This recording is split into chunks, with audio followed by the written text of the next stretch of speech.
For me, writing is about losing yourself, which sounds a bit dramatic, but this is just to say that while I admire the deliberate approach to a collection which results in a sequential or narrative work, I also find a lot of pleasure in simply writing poems.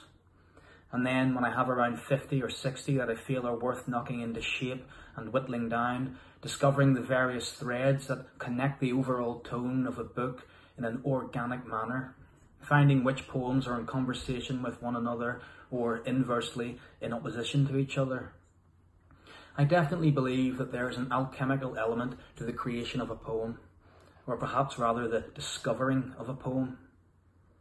A poem that comes from a genuine impulse, regardless of how removed from conscious logic the poem's seed, discovers itself into existence.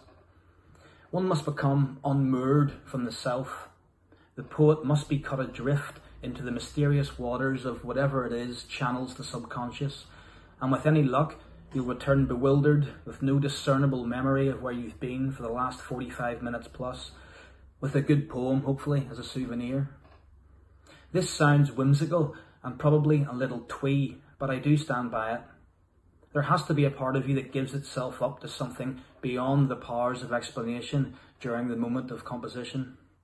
Anyone who has gotten lost in their own writing and realised they've been sitting at the desk for 3 hours and lost the run of themselves will know exactly what I mean.